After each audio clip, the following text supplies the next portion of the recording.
So, hi, Nick Borelli. I am coming here from Minnesota. Usually I'm going places that are warmer than where I live, and then this year, due to climate change, I don't know what's going on. So it's the warmest Minnesota there's ever been. So temporary good, long-term dread. That's most of my life is those things. I work for an AI company in the event space, and I want to try to set some expectations. I really try to stress low expectations so that I have a better chance to go up higher. So there's like 1 million people that know more about AI than me, and I work with a lot of them, and they have a harder time understanding the events world than they do designing artificial neural pathways. Just saying. They're like, I work with a guy, he's downstairs, he just got done presenting, he's a PhD in mathematics, and I still have to explain why the event world does what it does. And I've been in the events since I was a teenager. That's my expertise, and I try to sit in between events and a technology because I feel like there is some incompatibility there. They are not cut from the same cloth. Events are messy. They are human. They are hard to quantify, and technology is excited about things like failure.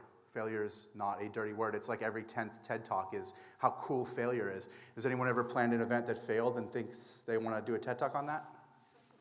Or do you just want to drink that memory away? They're not on the same page, right? So these are moving automatically, so I'm going to see what format I'm in. Maybe I'm in a Pikachu or something. I try to put myself in a position where I can do some translation because I do think that events augmented by technology are better, but it's not, it says Pikachu, that's great. They're not necessarily just going to be natural bedfellows. I've worked with technology companies and they've just got so frustrated when I've done go-to-market strategies. I'm like, I don't understand, this is better, why aren't they using it? And I'm like, oh, they don't care about better. They want it to work, for sure, more than they care about it being better.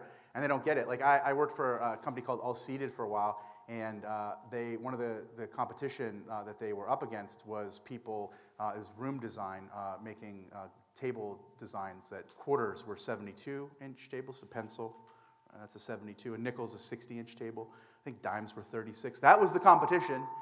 It's reliable, it's not going to break. So you're saying oh, this is cloud-based and collaborative, and I'm going to try to find my spot. Not so easy to sell that on people. And AI is worse. AI is scary, and AI is coming for everyone's jobs unless you have a specific point of view and a specific way that you're going to do things. I'm very much of a mindset that technology is not built the same way for us as it is built for everybody else. I used to do lots of presentations on social media, and I had to figure out, okay, how do we leverage this powerful thing that seems like it's tearing people apart, and we're in the business of bringing people together? How do I harness that in a way that works for us? And I was seeing it used as me, and it wasn't what we do. We're in hospitality. We're about the opposite of that. So. I developed strategies around you. You're great, you're awesome. That's what you should be doing with your time. But the reality is this is the threat. Someone in HR is going to figure out that you can create an agenda in 18 seconds, you can analyze surveys and get pretty valuable information in 60 seconds, plan a menu that pulls in things like the theme of the event, the low carbon footprint, your mission statement, how much money you have, and produce a menu in a minute. That's the threat. The threat is high speed mediocrity. They're not going to last forever. You're going to squash one of them and two more are going to come up, so we're in constant competition with B+. So what does that mean? The threat to me is and I don't really care about how to use AI. in order to do things faster just for the sake of faster, that's not really that exciting to me, because that just figures out how I can make this room half as full. I'm more concerned about people that took time out of their day to come here to get better, and how do I figure out ways to empower them in order to have them stand above the cut and paste AI people, which is going to be the majority. There's more people not here than here, and I want to be able to figure out, okay, how can we do something with AI that isn't just about like this kind of stuff of like, let's do it really fast, but let's go to A+. So this is my feeling right now. I think this is where you're all at. I don't know you. I'm not in your market, so it's very easy for me to say this right now, and it's also kind of fun. None of you have ever had an A+ event. Ever. Like, none of you. Your best event was an A+. I just like to live in that moment for a little bit because it's just like fun for me. I mean, I might get out of it. I might not. I mean, you might just, keep this hate for me and, leave right now. That'd be a shame, but, that's part of what I'm doing here. Yeah, I just don't think you have, and the reason for it is, and I will give a stipulation on this, who here has too much time or resources? Like a budget's like, how do I spend this money? Or, your team's like 4 or 5 more people than you need. Bless you. That's not a yes though, right?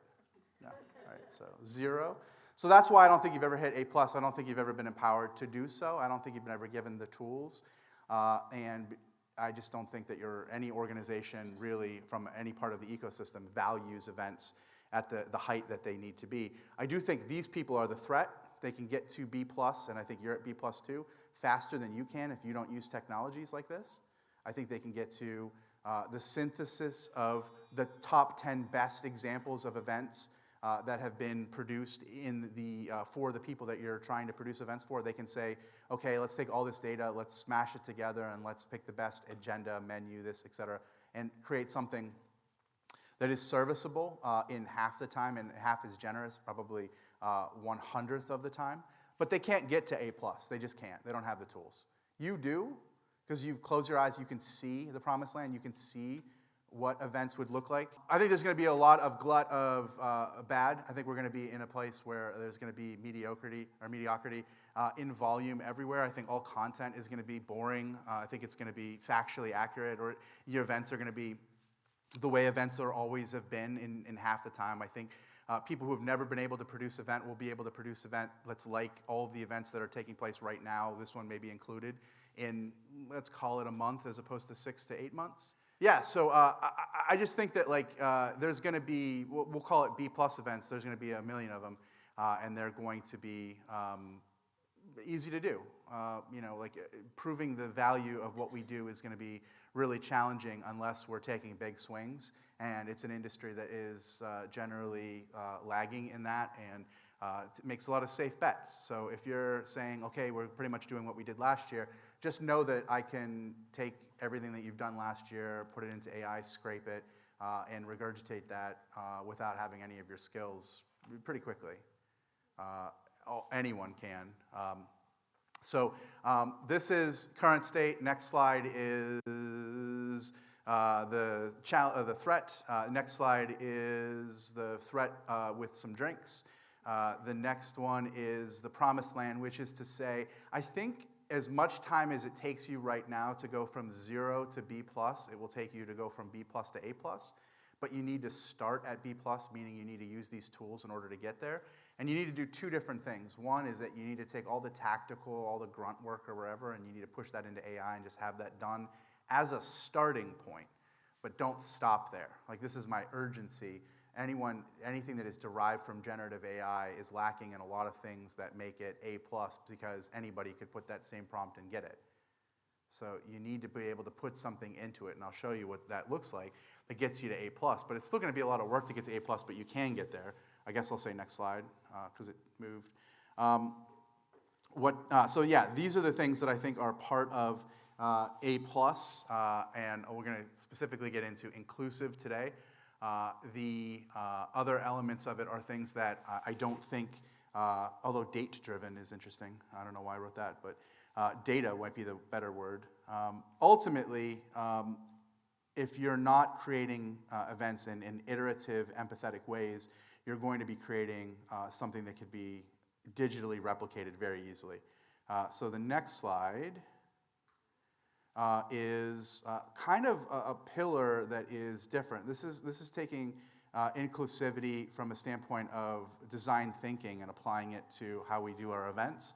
I think hospitality, I put that there because ultimately, in my experience, that's the bedrock of events. That's pretty much why we all do what we do.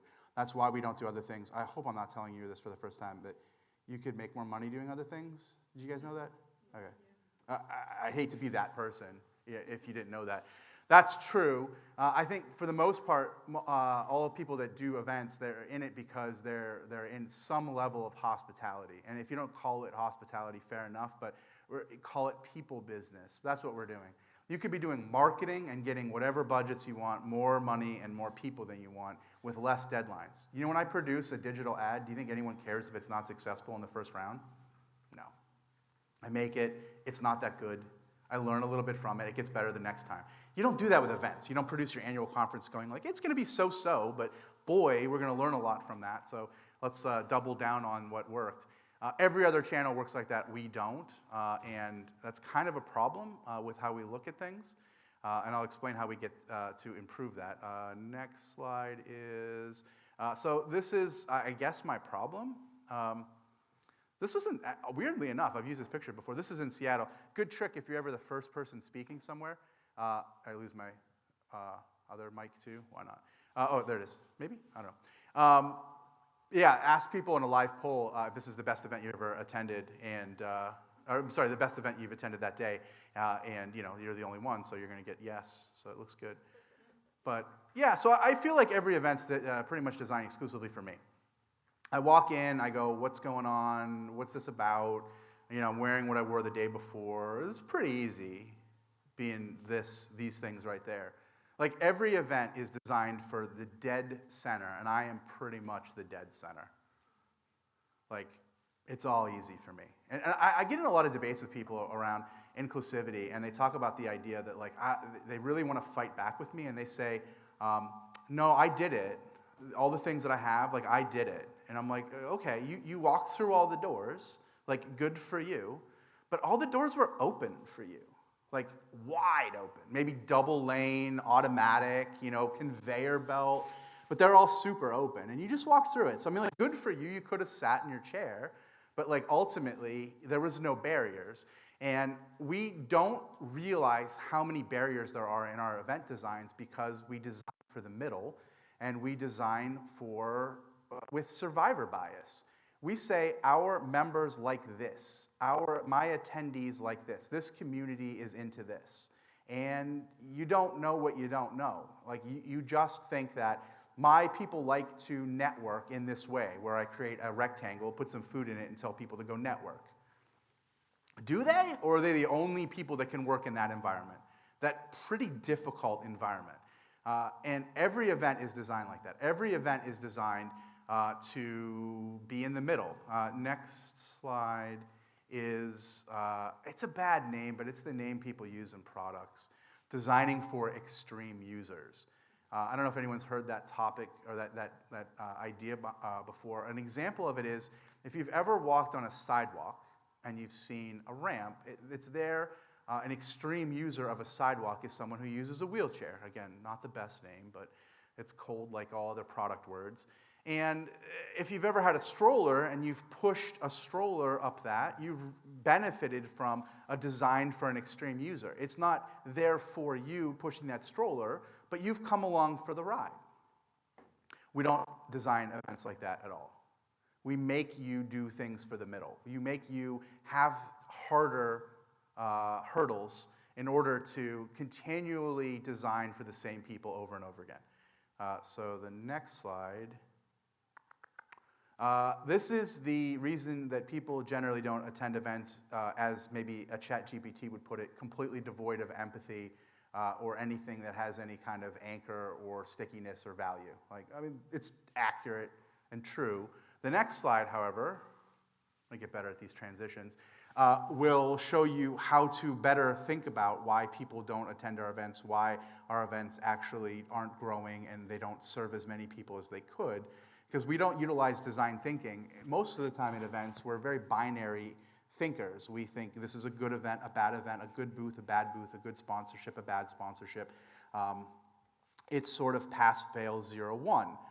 The reality is that everything we do should have some level of iteration and some level of improvement, but we're not measuring as such, so we don't really know these things. But we're not actually starting from empathy, and that's the real problem. The next slide will give you an idea of like why people really don't attend events. And like if you ask me, like someone asked me the other day, like why I wasn't attending this one event, and the first thing I thought was like, well, I've just been away from my family too much this month, and the burden it puts on my wife for like watching my kids like while I'm not there is tough. Like that's not showing up in your list of why your events. Oh, it's trying to. Sorry, AI is trying to help me. It's not every I'm like in a technology vortex today. Yeah, that's the real reason people don't attend events. They don't attend events because of ROI or things like that. They don't attend events because of human things, real things. Like, do we design events that are easy for single mothers? I would say categorically we do not at all. It's absolutely an incredible hurdle for people who have a lot. Like, again, I don't. I'm like, hey, tell my wife I'm going to Seattle, and she's got a bigger burden this week. Like it's doable, it's workable. I can do it as much as possible. I'll work for 3 or 4 other organizations, and I'll still be the one they send. It's the same people. And by the way, when it's the same people, no matter what organization, that come to your events over and over again, you know what that means? Your community is never being enriched. There's no new voices. There's no new blood. It's the same middle people over and over again. Do you know who comes to our events because of the way we design it? Salespeople.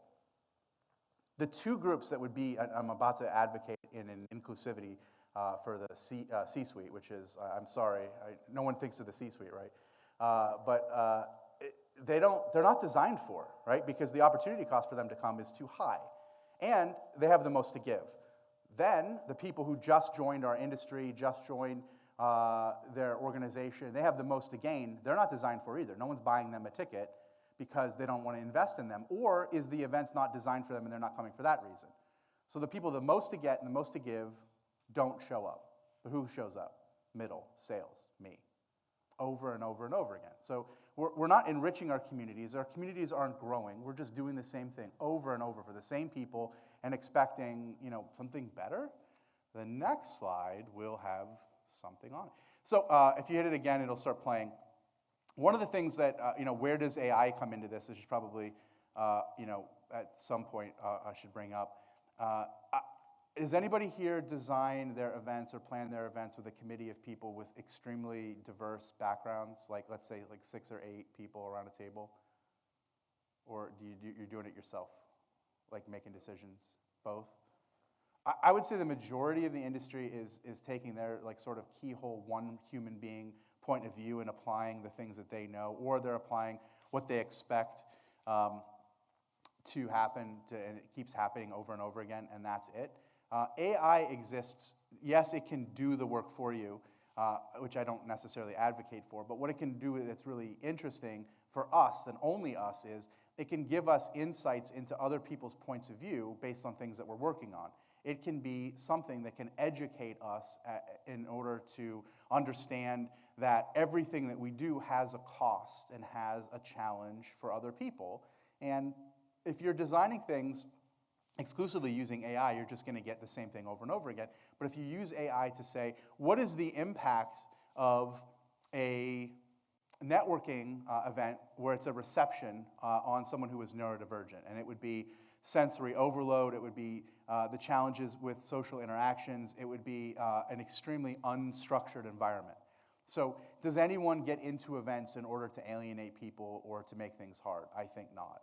But we do it because we don't have the capacity and we don't have the resources that we would need to do that. None of you are doing it on purpose. It's simply you're not having enough horsepower in order to get it done. That's what I propose AI's value is to us in design. It's a window into other people's perspectives, so we can point it out there. Like if you see in the next slide, I picked a couple. There should be 20 over there, but who's not in the room? That's who I really want to talk to AI about. If I don't have a wheelchair user in the room or someone of the Muslim faith in the room, and they don't have a voice in design, the chances of something being designed for them is pretty slim. And I'm not saying this replaces those people, because those people will be much better, but I'm just trying to be practical. You know, do we have 40 people with 40 different diverse points of view that are in the design room with us every time we're making a decision? We're not. But what if we had a window into the challenges that they would have? And here's the part where I'm excited about, the part that I think affects you, is the A+ events are the ones that create a welcome reception that can overcome sensory overload, that has accessibility, that has a prayer space, that has event navigation. If you were to accomplish all of those things, you would have a new type of welcome reception. It would stand out against everything else. It would be A+. It wouldn't be scraped from AI because it's never been made. But moreover, if you design things that overcome these barriers for these groups, you're designing for quote-unquote extreme users, and who comes along for the ride? So a good example, and this one is a prayer space. Now, most events that I've experienced in the B2B world in North America do not have those. Every once in a while I see something that's de facto for that, but it's not that. Now, who here has been at a multi-day conference where you have been overstimulated and on too much, and you would take advantage of a space where no one could see you, that you could just sit down and say, "Puh." Would anyone here take advantage of that? Are you of the Muslim faith? Guess what?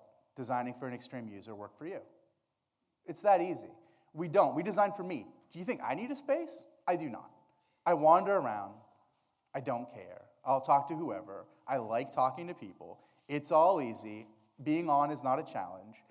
I'm the middle. So everything is designed for me, and everybody here who wants that break, you're not getting it because they're only making events for me. That's what we're not doing in our design. And AI exists, again, not as just this cut and paste thing. That's the threat. The way we're going to be using it, hopefully, is these windows into these things, so we can say, all right, we have a theater in the round concept. It sounds cool on paper. Here's 6 different things that it hurts other people. Can we come up with a version of this and be human and creative that overcomes those things to be able to create something totally new that stands out against the cut and paste and also is inclusive, then potentially grows our event and makes it something that is more valuable? That's how I'm using AI differently when it comes to design. The next slide is an idea for menus. So if you press it, it'll go play, and it will show you an example of the worst prompt engineering that anyone's ever done. What's a good plated meal for a conference attendee? This is what I think that someone from HR who's been tasked for the first time ever to create an event now that there's AI is going to put in there. It's not going to be very good. When I started events in the 90s, when I was a kid, we had buffets of baked ziti, green beans almondine. Everybody remember green beans almondine? Anything that could be reheated. This is like asking AI what's good food for humans. So if you go to the next or hit play or whatever it is, just forward, you'll see the result of it, and no, it's bad. It probably had to hit again for play. Sorry. Yeah, so it's like, okay, conference attendees, it's important to consider that they eat food and they're human, and here's a mixed green salad, and likely somewhere down here it's going to say chicken, right? You know, it's like, by the way, events are aimed at me so much, I actually like chicken. This is how much every event is designed specifically for me. So that's, okay, it's not that exciting. So the next slide is how AI works. So the input layer is you. So garbage in, garbage out, or great in, potentially great out. The B+ people, the people that have just been tasked to create their first event ever using AI, they don't have anything good to put in. It's going to be like, what's a good meal for conferences? Those are going to be our competition moving forward. So we can't also do that kind of stuff. We can't also maybe just have dry chicken as our lunch. We got to think a little bit bigger. But this is the process.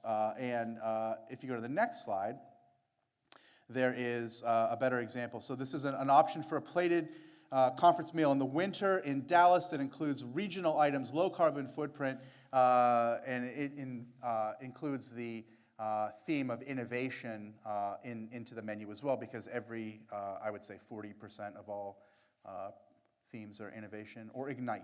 Ignite innovation is probably up there really high too. Making some people squeamish who have that as their theme this year. So I apologize.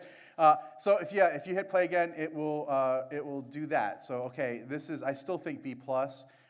This will take in, I mean, you can have a menu and say, I want my menu to include my mission, vision, and values, and my theme, and take in the city, and take in my sponsors, and just dump all that stuff. And it will come up with a menu that will have all of those things in it, which is pretty exciting.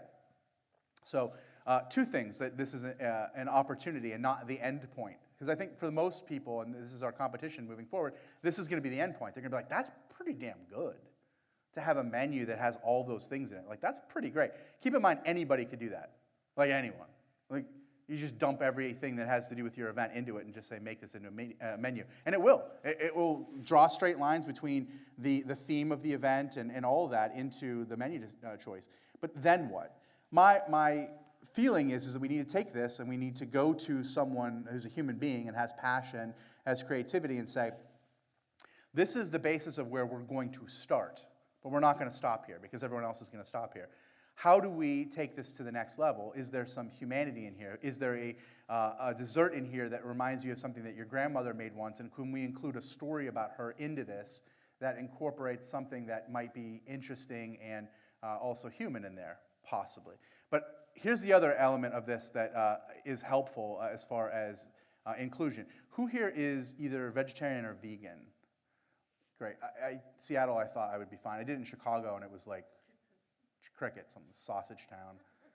I was like, I don't really have that. I don't know. This shtick doesn't work. Okay, so you said, okay, 72-inch round table, 10 people sat, 9 people just got their meal. You're waiting for yours, and you say, go ahead and eat. It's fine. Have you done that? Yes. And then you eventually get your plate, and it's like their sides, just like, that's a thing. Confirmed. So everyone else just experienced an intentionally designed experience, and you did not.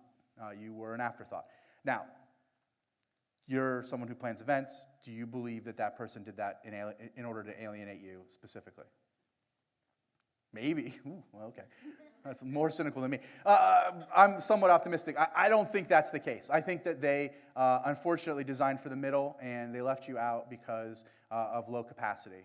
It's not their intent to alienate you. It's not their intent to do that. However, your ability to feel like you have a sense of belonging, your ability to have a level of community, it's not there. Your opportunity to be changed is minimal. That's bad. That's a fail. A real fail, like in events. So that's what it feels like to not be designed for. And you were at the event. There's all kinds of other people that don't come to our events because they know they're not being designed for lots of good reasons. Next slide.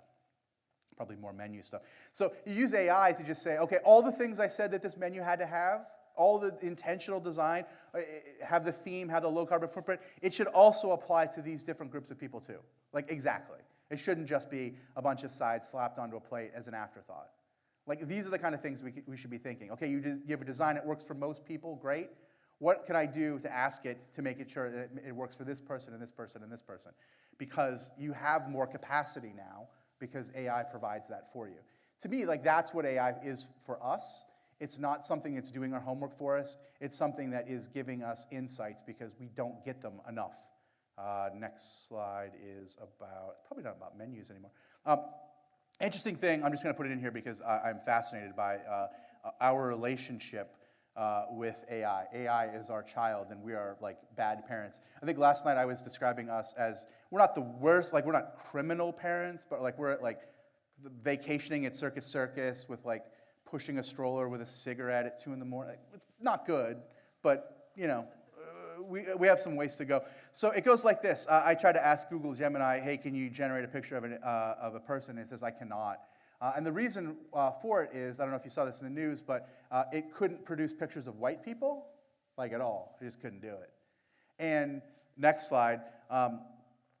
Political groups didn't ask people with technical knowledge, and they just jumped to the conclusion because confirmation bias kind of rules the world. And they said, oh, they're trying to erase white people, which is a strange guess. It's not right. Very strange, but you know, it moves fear and it makes the engine move. So Google refuses to make pictures of white people. So here's the relationship, next slide, between us and AI. And then you can just hit the button again and it'll start playing.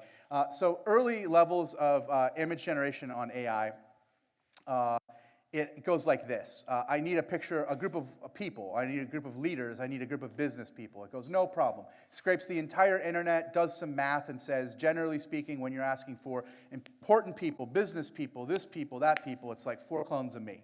There's 4 white guys, for sure, 100% of the time. On average, that's what it is. That's reality as is. And then people get that and they go, ugh, I can't put that out in the world. I can't show a mantle, so let me tweak reality a little bit. The next prompt would be, can you make this more diverse? And it goes, no problem. And it puts 1 woman in there. And it goes, pretty good? Are we good? And then it got us to a point, this is happening millions and millions of times over and over again. And we're training it, because you don't use AI, you train AI. It then says, okay, I need people of color. That's what I need. And it goes, oh, okay. Over and over again. I need this. Okay, here's a bunch of white people. I need it to be more diverse. Actually, I need people of color. Over and over again. But this is a diverse panel, by the way. It's, there is a white woman in it, I guess. It's just white people in the crowd. That's, 6 months ago, that's what it comes up with. So that's where we're at. And then it's learning. So it goes, all right, you don't actually want this. So next slide. You don't actually want this. When you're asking for people, yeah, see, that's a little bigger, more white people. And then one more over. So you don't actually want white people. You want people of color, period. Like, no one's ever been like, oh, could you make this whiter, even whiter? Because there's no even whiter than reality, because reality is tons of pictures of white people, right? So it wasn't not producing white people. It was taking out and jumping to the conclusion that you don't want to see white people. You make the white people go away when you're asked. So AI is really smart and it's really dumb at the same time, because so are we. Like, we can't figure this stuff out, so like, how is it going to? But you're going to see a lot of things as far as like AI and its relationship to inclusion, and you're going to be like, boy, it's not built for that. I'm just saying it's a journey, and we're on it, and it's early, and we're not good parents. So I'm optimistic that it will get better. And this is a more recent, further along mid-journey than some of the other ones, and it's pretty good. If you ask for a panel, it's going to actually give you a pretty diverse group of people by default. It's not going to be wacky or crazy. It's going to be what you want. Next slide. Yeah, so that's what it puts together. I think it's much more, on the nose than 6 white people. And then next one over is, okay, so right underneath this video, you're seeing something that we don't do enough of, and like I know Lisa and Stuart were pretty passionate about, and that's the idea that we don't design enough things for people who are hard of hearing, or and specifically people of other languages, which is interesting. So there's a lot of designing for extreme users when it comes to closed captioning that's super important. And I think that this is a good example of that. So there's that part of it, and then there's matchmaking. I really believe that moving forward, events, the most powerful thing that we're going to be doing in AI and inclusion is the idea of matchmaking, because I just can't design for monoliths. I can't just say, okay, I've done these 2 tweaks in my event now. People of the Muslim faith are completely covered. That's not true. Everyone's so different, as unique as a person. So matchmaking will provide opportunities for things that you like in events, and you'll get more of it. You'll meet the more people that are like you, that just click with you. Because every time you have an interaction with people, you're going to be rating it. And it's going to be personal. And the personalization is really the height of inclusion, because it's not just you as a group, it's you as an individual. So if you play on this, you can watch this video on how it works. Or if we can read lips, we can. Sorry, this might be a... All right, imagine a world... So what she's saying is this event, this app, and there's a bunch of them like this. Every time you go into the app, you will have the people that, based on experiences that you've had previously, it'll tell you the people that you should be meeting. So every time you go to an event, you're going to meet the 5 people that you should have met. You're going to go to the 5 sessions you should have gone to. And you're going to meet the sponsors that you're supposed to every single time. That's going to provide like a 5x return on ROI for events, and it's also going to make a lot of people who are not necessarily good at networking. By the way, good at networking means that they're in the middle. That's all it means. Like you're good as we define the middle as being one of them. And that's what this game is going to be moving forward. And then the second video after this is a rare instance where I don't necessarily have to play it because we're doing it right below, which is transcription. So you can hit the next slide on this maybe twice. So translation and transcription is super interesting. I'm going to ask you a question. Does anybody here not speak English at all? Okay, 0. Does anyone think that in Seattle there are people who plan events that don't speak English? Does this event design for them at all? Did this event ostensibly say, don't come? Oh, by the way, every event. Just a thought. Every time we have an event that's only in one language, and like 20% of the world speaks English, like we just say, you're just not welcome. That's a problem, right? Like we could do a lot better. And everyone who's using AI to cut and paste and do what's already done and scrape what's there, they're going to do the same thing over and over again. They're going to absolutely cut them out every single time.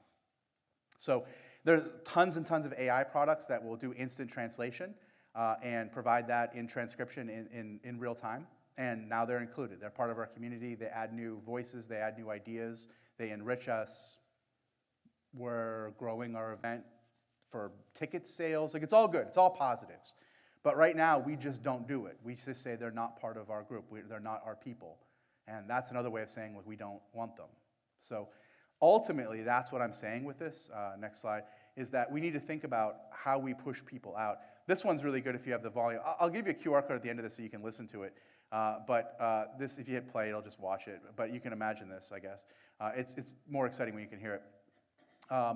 What happens is that every 8 feet, you're hearing the speaker auto-translated into different languages without wearing headphones.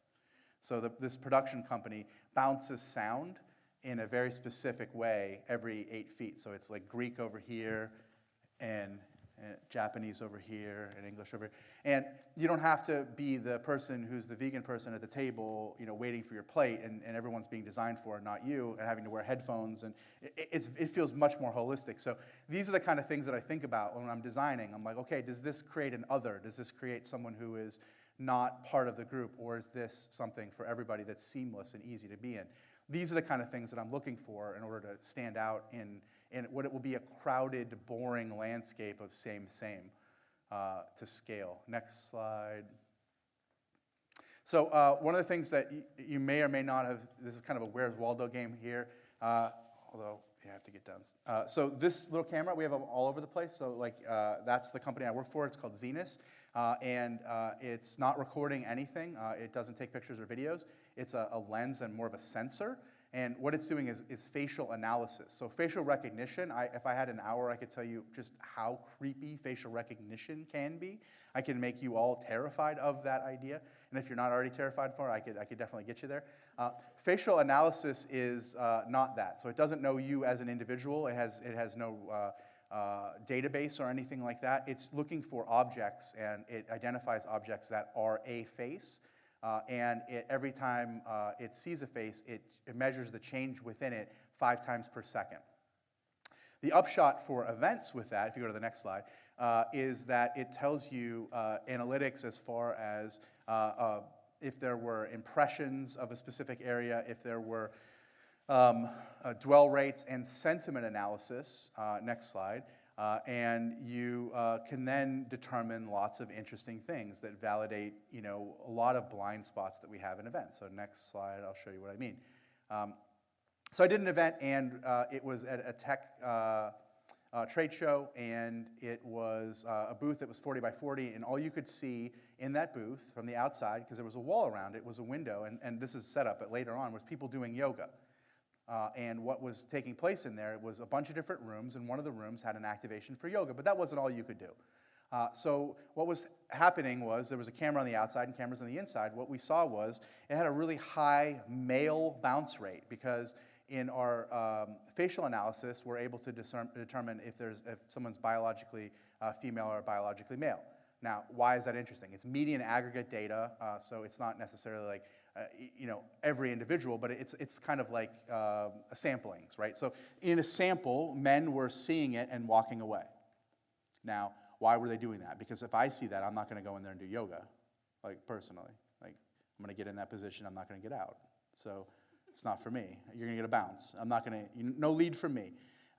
And the people that designed it are in San Francisco and the Valley. Everyone does yoga, so they think, because that's their blind spot. Everyone has tons of them, and that's theirs, right? So from my point of view, I would say don't do that because I wouldn't go into it. And if I'm not at the design table, guess what happens? This happens. Now, we were able to give them that insight in day 1, and then day 2, they just moved the mat into the back, and they had a 300% increase in how many people came into their booth.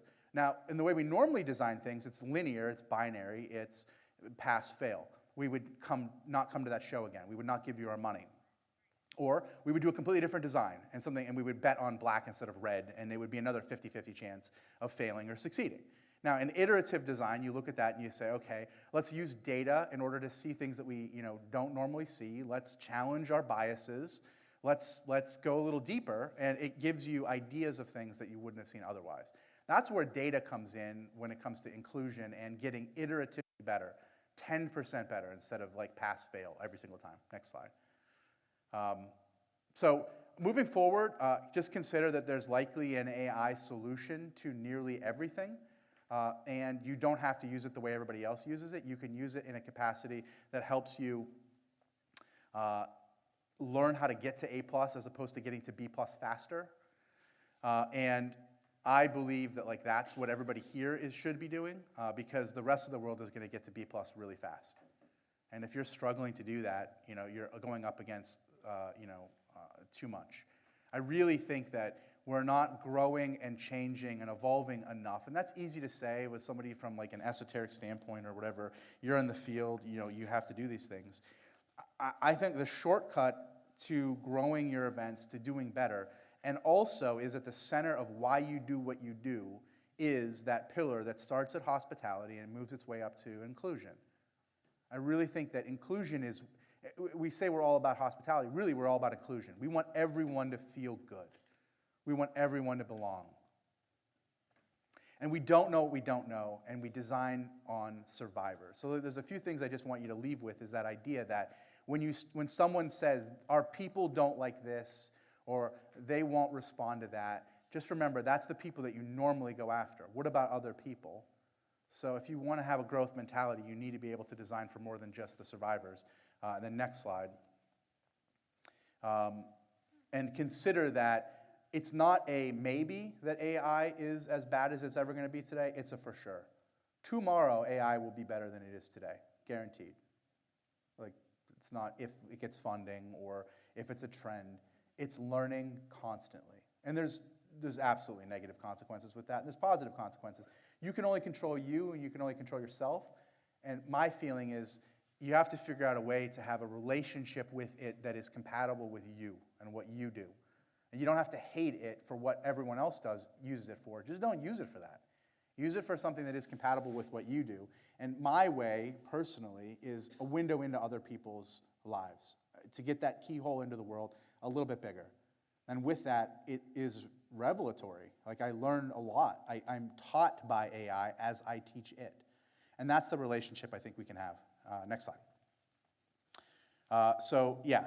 Get rid of the things that are boring and tactical and taking up all your time, and start thinking strategically, and use the time that you do save in things that take 18 seconds and 30 seconds, et cetera. Move all of that stuff out so you can spend more of your time innovating and creating something new. And I know it's easy for me to say, again, that you should create something new and you should take chances, but if you need to tell people that don't normally allow you something in order to get that, say this: everyone can get everything we've ever done instantaneously by scraping what we've done and doing a version of it instantly. So if we do what we did last year, so can anyone else. It's out there. If you're not innovating, you're dying. And that should be exciting and terrifying at the same time. That's pretty natural. And the next slide, I think, is stuff where you can watch sound and all that good stuff on that as my mic is in and out. And a bunch of prompt engineering, and I also have a 5-week course on AI, and that's every phase of an event and where AI fits into it. And I bring in thought leaders, and I even got a lawyer to be on a video, which is super hard to do. But it's changing every single day. I'm in my fourth cohort for this, and I keep changing things. Usually it's anything around limitations, you know, like it can do this, but it can't do that. And then like 2 months later I go, yeah, now it can. So it's really a world where if you're not using AI, you're going to be struggling, and you can't afford to struggle. You need to be going further than you've ever gone before. I do think that AI can help you do more human things, which is not necessarily intuitive, but just think of it as your extended team. You know, your mentor or your other people around the room that you wish you had that could give you different perspectives. That's what AI can provide you, and I think that's maybe our best relationship with it, as opposed to nearly every other industry. So if you have any questions, I'll be around, and likely I'm running right from this another session on AI because that's what AI is about right now. And yeah, thanks.